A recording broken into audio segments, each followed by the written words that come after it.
नमस्कार, आप देख रहे हैं छत्तीसगढ़ आज। मैं हूं पुनीत पाठक और दिन भर की प्रदेश की बड़ी खबरें विस्तार से आपको बताते हैं। सारे देश की नजरें जमी हैं दिल्ली में किसान आंदोलन पर। दिल्ली में हर गुजरते दिन के साथ किसानों का जमावड़ा तेजी से दिल्ली और बाकी राज्यों की सीमाओं पर बढ़ रहा है। केंद्र और भाजपा के लिए चिंता की बात है। केंद्र ने निर्देश दिया और इसके बाद अब सारे देश में बीजेपी सक्रिय है।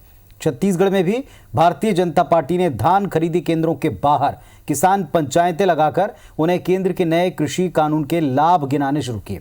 भाजपा कहती है कि किसान आंदोलन को भटका करके विपक्ष सियासी रोटियां सेक रहा है। इधर प्रदेश में कांग्रेस ने अनशन और उपवास करते हुए किसान आंदोलन को खुला सपोर्ट दिया। आरोप लगाया कि केंद्र सरकार घोर किसान विरोधी है। दिल्ली बॉर्डर पर किसान आंदोलन की ये तस्वीरें बताती हैं कि केंद्र सरकार की लाख कोशिशों के बावजूद प्रदर्शनकारी फिलहाल पीछे हटने के मूड में नहीं है। मामला चूंकि देश के सबसे बड़े वोट बैंक किसान का है, लिहाजा हर पार्टी उनकी पैरवी में जुटी है। छत्तीसगढ़ में भी किसान आंदोलन को लेकर सियासी घमासान मचा है। केंद्रीय कृषि कानून के समर्थन में बीजेपी किसान पंचायत के जरिए जहां किसानों की नाराजगी दूर करने की कोशिश कर रही है, तो वहीं धान खरीदी केंद्रों पर किसान पंचायत का आयोजन कर वो नए कृषि कानून के फायदे गिनाने में जुटी है। और ये पार्टी गांव की पार्टी है किसान महापंचायत में विकास में अच्छा काम हो रहा है। हम सब बैठ कर बात करेंगे, विस्तृत रूप से बताएंगे, आप सबको समझ में आ जाएगी और थोड़ा देर इंतजार कीजिए। इधर छत्तीसगढ़ कांग्रेस दिल्ली में चल रहे किसान आंदोलन के समर्थन में पूरे प्रदेश में उपवास और धरना प्रदर्शन कर रही है। नए कृषि कानूनों को किसान विरोधी बताते हुए कांग्रेस मोदी सरकार पर निशाना साध रही है। वहीं मुख्यमंत्री भूपेश बघेल ने भाजपा को नसीहत दी कि वो भाजपा शासित राज्यों में जाकर किसानों को समझाएं। इनको तो जाना चाहिए पंजाब, हरियाणा जहां उसकी सरकार है, मध्य प्रदेश जाना चाहिए, बिहार में भी उनकी गठबंधन की सरकार है। छत्तीसगढ़ में समर्थन मूल्य में 1850 से ऊपर की राशि तरह से किसानों के आंदोलन में साथ में है, पूरी तरह से उनकी मांगों का समर्थन करते हैं और शीघ्र ही केंद्र सरकार उस काला कानून को वापस ले। इन सबके बीच केंद्र सरकार ने राज्य सरकार से राजीव गांधी किसान न्याय योजना का ड्राफ्ट मांग लिया। इसे लेकर भी सियासी घमासान शुरू हो गया है। मुख्यमंत्री ने सीधे सीधे आरोप लगाया कि केंद्र सरकार इस योजना की कमियां ढूंढकर इसका लाभ किसानों को देने से रोकना चाहती है। उन्होंने कहा कि भाजपा कभी किसानों का भला कर ही नहीं सकती। इधर भाजपा का कहना है कि केंद्र और सभी राज्य एक दूसरे की योजनाओं का आकलन करते हैं। जब तक इस पर कोई फैसला नहीं आता तब तक कुछ भी कहना ठीक नहीं। केंद्र सरकार हमको रोक लगाया कि आप समर्थन मूल्य से अधिक नहीं दे सकते। समर्थन मूल्य में उन्होंने धान खरीदी शुरू की और राजीव गांधी की किसान न्याय योजना के तहत पैसा दिए।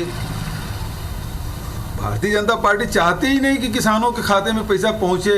आज के समय पर एक दूसरे राज्यों के बारे में, एक दूसरे की योजनाओं के बारे में जानकारी मांगते हैं और उसमें क्रिटिसाइज करना या अपनी फीट थपथपाना, ये तो मेरे को लगता है दिमाग की दिवालियेपन की निशानी है। मुद्दा धान और किसान का हो तो धान के कटोरे में सियासी उबाल आना तय है। देखना यह है देश भर को मत देने वाले दिल्ली के किसान आंदोलन का क्या क्या और कितना असर देखने को मिलता है।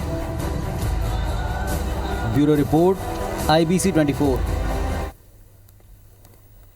प्रधानमंत्री नरेंद्र मोदी आज एक दिन के गुजरात दौरे पर पहुंचे। यहां कच्छ में उन्होंने समुद्री पानी को पीने के पानी में बदलने वाले डिस्टिलेशन प्लांट, देश की सबसे बड़ी सौर परियोजना और एक ऑटोमेटिक मिल्क प्रोसेसिंग यूनिट का शिलान्यास किया।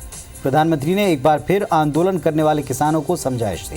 उन्होंने कहा किसानों के कंधे पर बंदूक चलाने वालों की हार होगी। प्रधानमंत्री नरेंद्र मोदी ने कहा कि कृषि सुधारों की मांग सालों से की जा रही थी।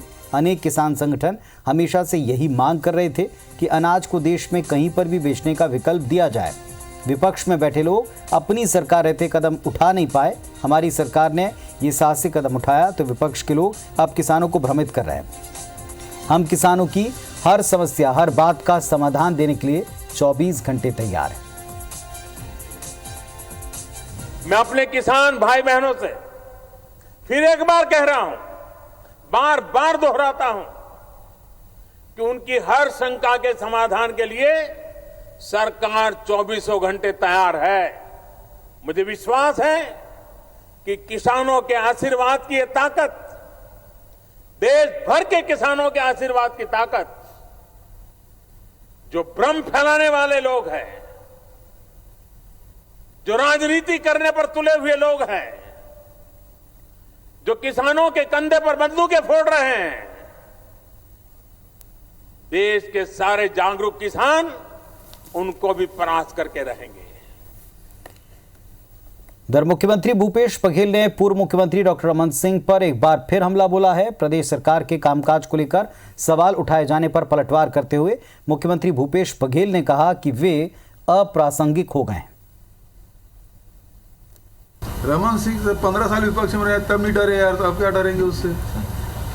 वैसे भी वो अप्रासंगिक हो चुके हैं, वो बात बोलते हैं उसको कुछ समझ नहीं, खुद समझते हैं कि नहीं समझते। मुख्यमंत्री भूपेश बघेल अपने 5 दिवसीय सरगुजा दौरे के बाद रायपुर लौट आए हैं। दौरे के अंतिम दिन सरगुजा में सर्व सुविधायुक्त हाईटेक बस स्टैंड का लोकार्पण किया। मुख्यमंत्री ने जिले की जनता को बधाई देते हुए कहा कि इससे विकास के नए द्वार खुलेंगे। आवागमन की सुविधाओं के विस्तार के साथ दूसरे जिलों के लोगों को इसका लाभ मिलेगा। इसके बाद मुख्यमंत्री ने छत्तीसगढ़ के पारंपरिक खान पान के लिए व्यवसायिक केंद्र गढ़कलेवा का लोकार्पण किया। उन्होंने गढ़कलेवा परिसर में पारिजात प्रजाति का पौधा रोपा। गढ़कलेवा को संचालित करने वाले स्व सहायता समूह लक्ष्मी महिला संगठन का उत्साहवर्धन किया। इस दौरान जिले के प्रभारी मंत्री उमेश पटेल, नगरीय प्रशासन मंत्री शिव डहरिया, शिक्षा मंत्री प्रेम साय सिंह टेकाम और कई विधायक मुख्यमंत्री के साथ रहे। मुख्यमंत्री समेत मंत्रियों ने गढ़कलेवा में बने छत्तीसगढ़ी व्यंजनों का लुत्फ उठाया। मुख्यमंत्री बलौदा बाजार जाने वाले थे, लेकिन खराब मौसम के चलते उनके दौरे में बदलाव करना पड़ा। मुख्यमंत्री सड़क मार्ग से ही कटघोरा रवाना हुए।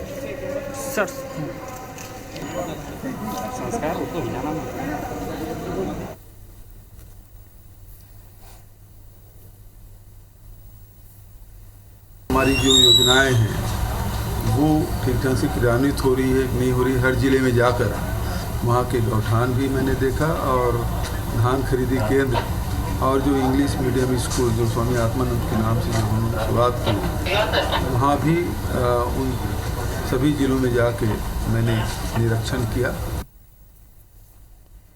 बीजेपी के पूर्व विधायक और जशपुर के जुदेव राज परिवार के सदस्य युद्धवीर सिंह जुदेव के बयान के बाद बीजेपी में खलबली मच गई है।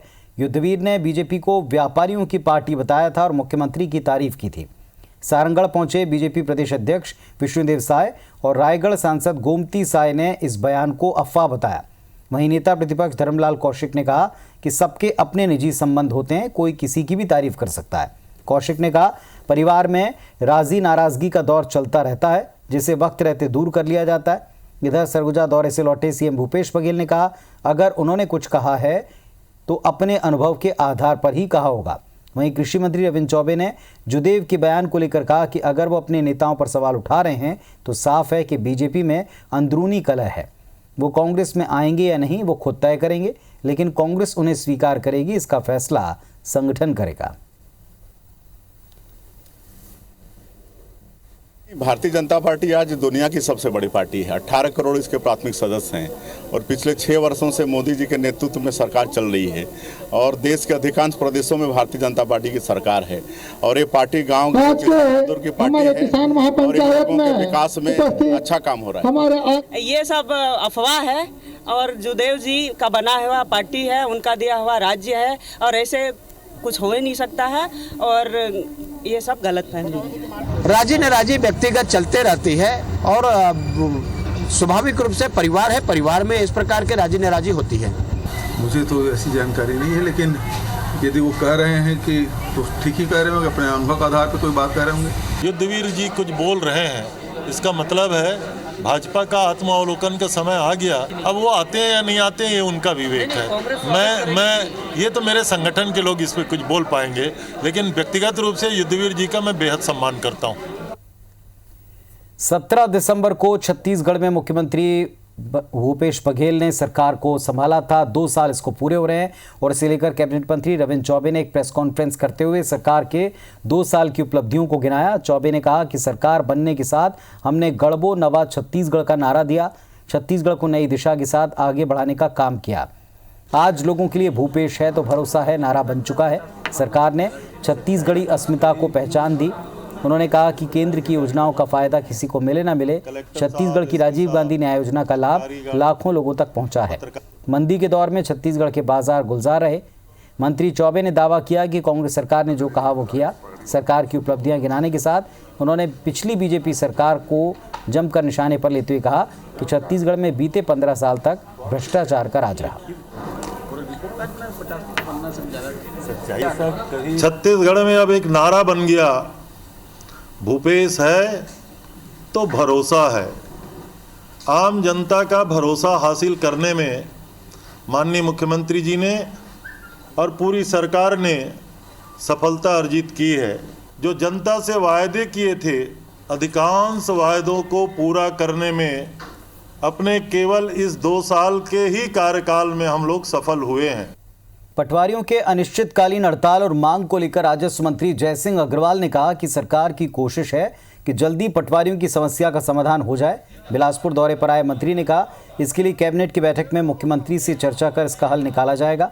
इस बीच सरकार ने पटवारियों को चेतावनी देते हुए कहा कि खेती किसानी के सीजन में हड़ताल पर ब्रेक इन सर्विस जैसी कार्रवाई इस पर हो सकती है।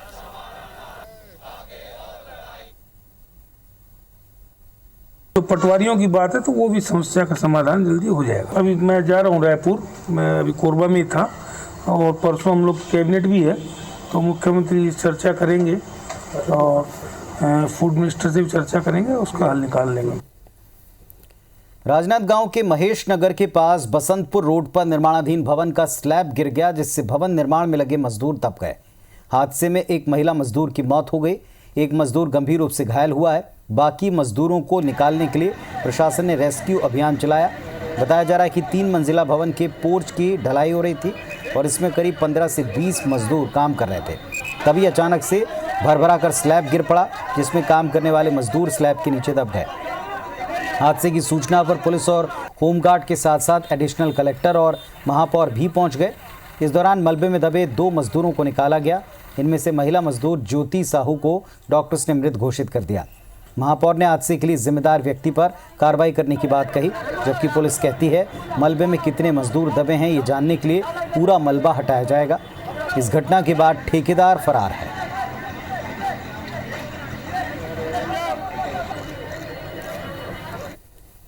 और आलोक शर्मा हमारे सहयोगी हमारे साथ में जुड़ गए। आलोक, दुखद हादसा हुआ है जो तस्वीरों में हम देख पा रहे हैं, क्या पता लग पाया इसके बारे में?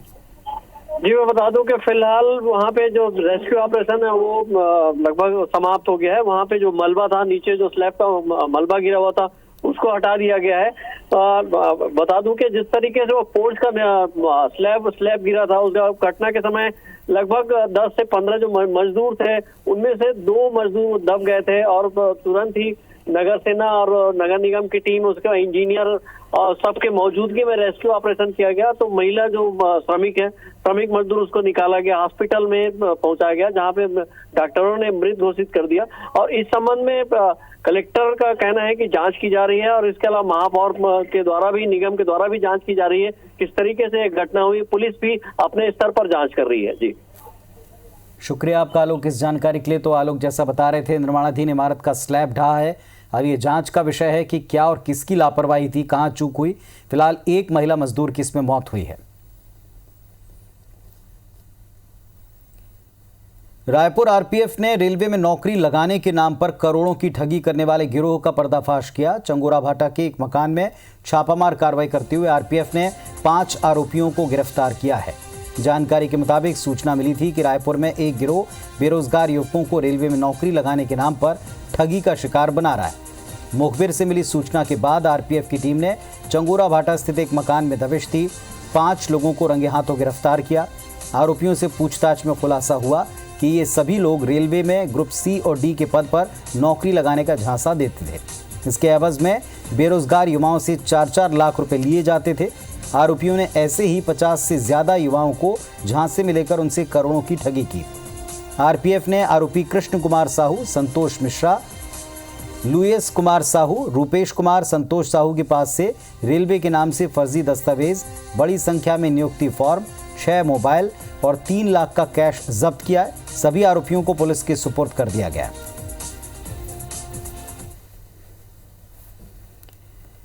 तो छत्तीसगढ़ आज में फिलहाल इतना ही। खबरों अपडेट्स के लिए आप देखते रहिए IBC 24। नमस्कार।